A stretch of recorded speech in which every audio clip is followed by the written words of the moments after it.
Over the weekend, displaced Palestinians made their journey to the neighborhoods they're from in the Gaza Strip with the hope that they would find their homes in somewhat livable conditions. But as you can see from this video, that wasn't the case for the vast majority of Palestinians. Israel, of course, razed much of the Gaza Strip, and this type of destruction is going to be incredibly costly to reconstruct and will take a very long time to reconstruct. Now, Israeli forces are said to have dropped more explosives on Gaza Strip, which is what, a 5 square mile strip of land, than the amount of explosive dropped on London, Dresden, and Hamburg combined in the Second World War. I have one other amazing fact for you guys. Israel dropped the equivalent of about 6 atomic bombs on Gaza. So that's the size of the bombs dropped on Hiroshima, based on kilotons dropped in Gaza, the equivalent of about 6 nuclear bombs in Gaza. So Randy Fine got his wish. They were basically nuked, but through a great number of bombs, and that's why you're seeing the mass destruction there. And obviously that is not targeted, that is collective punishment. That is why the government of Israel are literal terrorists. So let's hear from the Palestinians who returned to their neighborhoods and discuss what they found. Entire families erased, entire cities wiped out. We've been displaced for 2 years, living on the sidewalks with no shelter and nowhere to save. I just want to reach my home. God willing, things will be better. I'm happy about the truce and peace, even though I'm a mother of a son and a daughter who were killed, and I grieve for them deeply. Fida Haraz is hoping to find her home, but she can't even tell where her street once was. I'm walking in the street, but I don't know where to go. I don't know where the crossroads are or where my home is. A house of multiple floors, but nothing is left. I did not find a home, or our neighbor's home, or a relative's home. All the relatives that near me no longer have homes. All is gone. Everything was destroyed. There are no homes or life. When I was told in the morning that my home was gone, I didn't know what to do. I was already crying for my siblings that I lost. How can I come back and not find them waiting for me? Just absolutely devastating. Just to clarify, Gaza is 141 square miles long, I believe, and 5 square miles wide. So I just wanted to correct that error I made earlier. Now, more than 500,000 Palestinians have returned to Gaza City since the ceasefire went into effect to find total devastation. So the United Nations Satellite Center estimated that 83% of all structures in Gaza City had been destroyed or had some damage by late September. So that's Gaza City. The number jumps up to 93% when it comes to residential buildings and structures throughout the Gaza Strip. So around 2 million Palestinians in Gaza are now homeless thanks to 2 straight years of IDF terrorism. Now, most of Gaza's crops and vegetation have also been destroyed. 97% of tree crops, 95% of shrubs, and 82% of annual crops are gone. Just complete annihilation in the Gaza Strip. Gazan Shireen Abul Yakani says some 61 million tons of debris I'm sorry, this is from Reuters. 61 million tons of debris will need to be cleared across the territory, the equivalent of 25 Eiffel Towers by volume, according to the UN. This is the UN's Environment Program. And according to estimates by the World Bank, rebuilding Gaza will cost more than $50 billion.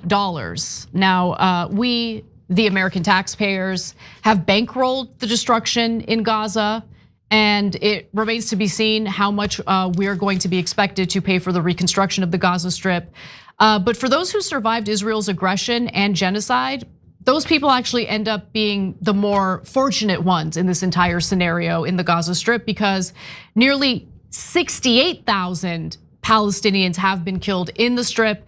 As of Sunday, the health ministry's violent death toll has reached 67,806, and the number of wounded has reached 170,066, meaning at a minimum, 237,872 Palestinians have been killed or injured in Gaza following the October 7th, 2023 Hamas attack on Israel.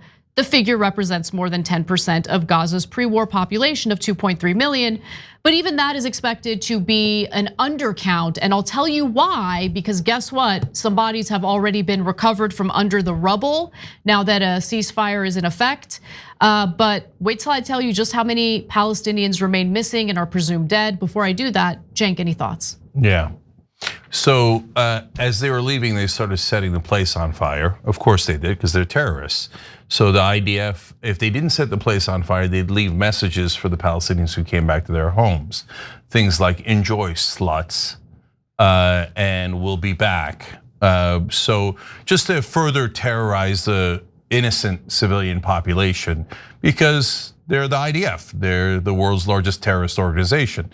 So they lit the sewage plant on fire so that more disease would spread, so that more young children would die from that disease. Why? Because they're the IDF, the world's largest terrorist organization, and we fund them. We give them money to be terrorists like that. Yeah. And now, will Israel be forced to pay the $50 billion in damage they did? Of course not. They never pay for their own crimes. They never pay for anything, right? Second of all, if they had to pay anything back, they would just say, we're not gonna pay it. Hey, America, our errand boys, give us money. Shut up, you anti-Semites. You're all hateful bigots unless you hand your wallets over. Let's go, America, give me your wallets. Now you're paying for this, okay? Because we already paid for the genocide. We already spent $21 billion in the middle of the genocide. Normally we give them $4 billion a year. Why? No one ever explains it other than special ally. I don't know what that is other than propaganda. And they say, no, you owe us. Not only you owe us $4 billion a year, now you owe us $21 billion for the genocide. And the cleanup, the $50 billion cleanup, we are not doing it at all, okay? It's our job to murder and destroy. It's not our job to clean up. And if anybody's gonna clean up, Americans, let's go, you anti-Semites. Hurry up, give me the money and get to work, okay? And 200 are already sent to Israel, and God knows how many more will be sent later, because we don't have American sovereignty. We have Israel running this country. Yeah, we do. Now keep in mind again that the death toll figures are considered an undercount. There have been several studies showing that there is an undercount. For instance, there are some studies showing that the undercount is by as much as 40%, which is insane. And if that is proven after all the bodies are recovered from under the rubble, that would mean that close to 100,000 Palestinians were killed by the Israelis. Now, the estimate also, keep this in mind, doesn't factor in deaths caused by the Israeli siege due to starvation, disease, the destruction of Gaza's healthcare infrastructure, and other factors, figures that could take years to determine. Now, when it comes to the missing Palestinians, right now, of the missing Palestinians that we know of, there are about 10,000, and they are presumed to be dead, buried under the rubble. On Saturday, 116 bodies were recovered, and on Sunday, 117 bodies were recovered. But the recovery process is taking a long time, partly because they don't have the heavy machinery necessary to help them dig under the rubble. So they're hoping that Israel will allow that type of machinery to come in to assist with the recovery efforts. It remains to be seen whether Israel will allow that to happen. For now, they're using pickaxes and their bare hands in order to dig and try to find the remains of family members under the rubble. Now, on top of that, the debris is full of unexploded bombs and ordnances. So today there was a story about Palestinian children getting injured as a result of one of those unexploded bombs going off. Khalid al-Ayubi, who is a civil defense chief for northern Gaza, told The Guardian that at first we are focusing on collecting the corpses lying in the streets to preserve what remains of them, especially with the presence of stray dogs that have been attacking the bodies. Dr. Mohammed al-Mugir, who is the director of the Humanitarian Support and International Cooperation at the Gaza Civil Defense Agency, says that if Israel allows for the heavy equipment to enter the strip, recovering all missing 10,000 bodies that we know of will take 6 months. Yeah, all right, so at least 10,000. If Russia did this, let's just talk about that. Let's talk about if Russia did this. Wall-to-wall coverage. Well, we might drop a nuke on Russia if they did this. Yeah, and so By the way, Israel has killed far more journalists, far more human rights workers, far more civilians than Russia has in Ukraine, and in a much, much smaller area, right? So now, it's interesting that you say that, Anna, because the first thing I was gonna ask you guys to do is imagine if the roles were reversed. That the Palestinians had killed so many Israelis that the Israelis were worried that the dogs were gonna eat the dead bodies in the streets. And the Palestinians wouldn't let the Israelis have food or aid or any equipment to dig out their dead.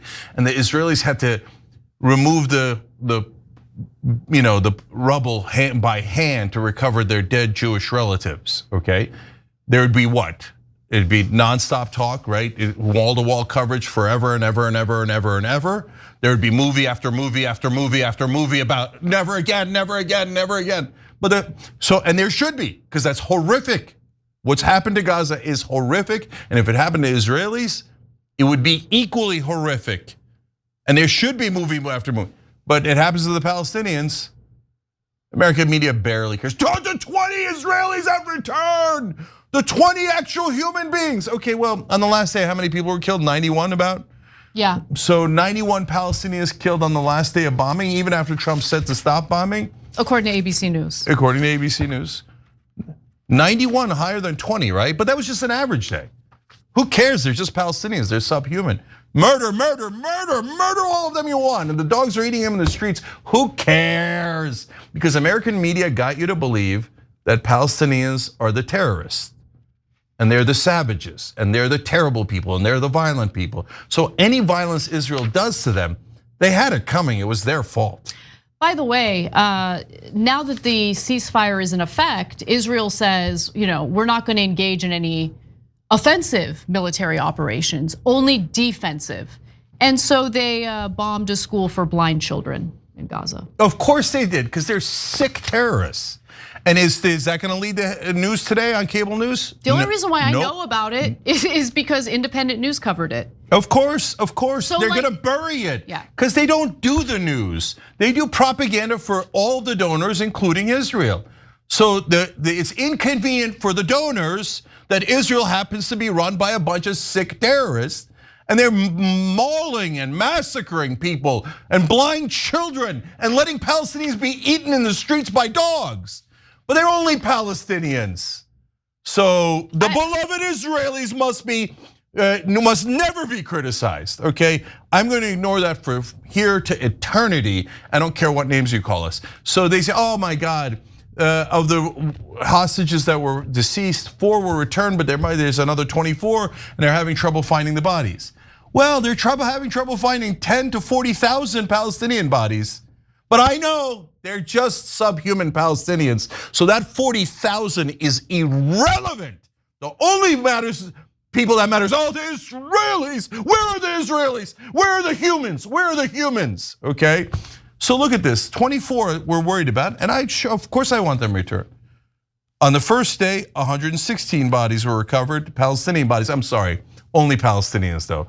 And then on the second day, on Sunday, 117 were recovered. But tens of thousands more to go. But American media and American politicians couldn't care less about them. But the beloved, most important, superior Israelis, 20 of them have been returned, but there's still some dead ones there. Even a dead Israeli is worth 10,000 alive Palestinians, according to our sick, disgusting mainstream media. Every time you ring the bell below, an angel gets its wings. Totally not true, but it does keep you updated on our live shows.